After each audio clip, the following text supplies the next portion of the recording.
আমরা একমাত্র তাকেই ভোট দিব যাকে আমরা যোগ্য মনে করব, সেটা হোক জামাত, বিএনপি, এনসিপি কিংবা চরমোনাই। দিন শেষে আমরা সেখানেই ভোট দিব যেখানে যাকে যোগ্য মনে করব, যেখানে যাকে সৎ মনে করব। আমার বাপে কি করতো, আমার দাদাই কি করতো, এক্স্যাক্টলি সেগুলা ফলো করা আমি সঠিক মনে করি না। আমার বাপের আমলে হয়তোবা ছিল, ধান ছিল, নৌকা ছিল, জামাত ছিল, এনসিপি তো ছিল না, তো চরমোনাই ছিল।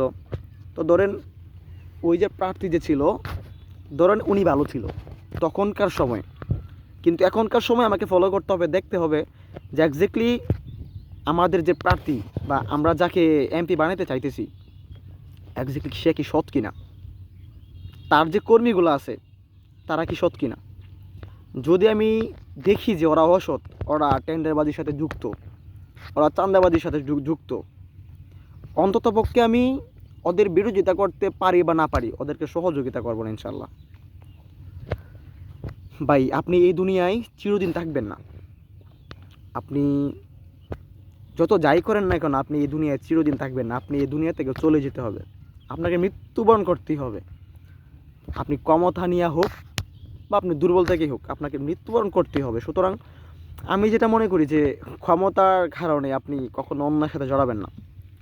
আপনি সবসময় খেয়াল রাখবেন যেন আপনার ভোটটা একজন ন্যায্য মানুষকে দিতে পারেন, একজন ন্যায় নীতিবান মানুষকে দিতে পারেন, যে তার নিজের রবকে বিশ্বাস করে, যে তার নিজের রবকে ভয় করে, যে মৃত্যুর কথা মনে করে। আপনি এমন কোনো ব্যক্তিকে ভোট দেন যে আপনার এলাকা, আপনার দেশকে ভালোবাসে, ঠিক আছে? তাহলেই হয়তো বা সম্ভব যে দেশকে সুশীল রাখা এবং এলাকাকে সুশীল রাখা, আপনাদের সমাজটাকে সুশীল রাখা। দেখেন এলাকায় আপনি একটু ফিল করেন, একটু রিয়েলাইজ করেন যে আপনার এলাকার মধ্যে যে পোলাপাইনগুলো আছে, ওই প্রত্যেকটা পোলাপাইন মানে মানে কি বলবো, ওই যে বিভিন্ন নেশায় আসক্ত। ওই যে নেশায় আসক্ত যে পোলাপাইনগুলা, আপনি ওদেরকে কীভাবে শুধরাবেন? আপনাদের এলাকার যে লিডার থাকে বা আপনাদের যে নেত্রী থাকে, ওরা যদি ওই চাঁদাবাজি, টেন্ডারবাজি, ঠিক আছে, নেশায় আসক্ত হয়, তাহলে আপনি কী করে ওদেরকে ঠিক করবেন বা ওদের বিরুদ্ধে রুখে দাঁড়াবেন?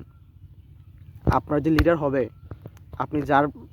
আপনি যাকে মেন্টর মানবেন, সে যখন ওই টেন্ডারবাজিতে আসক্ত থাকবে, নেশায় আসক্ত থাকবে, জুয়ায় আসক্ত থাকবে, তাহলে আপনি কী করে ভাবেন যে আপনার সমাজ, আপনার যে এলাকা, সেটা সুশীল হবে? ভাই, আপনি কিছু করতে পারেন বা না পারেন, আপনি এই দিকটা খেয়াল রাখবেন।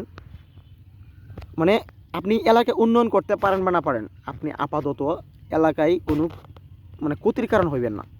যে খারাপ কাজ করতেছে, কখনো আপনি ওদেরকে সাহায্য করবেন না, অন্তত পক্ষে। আর যদি পারেন, আপনি এলাকার জন্য কিছু করতে পারেন, তাহলে তো আলহামদুলিল্লাহ, তার তো কোনো কথাই নাই।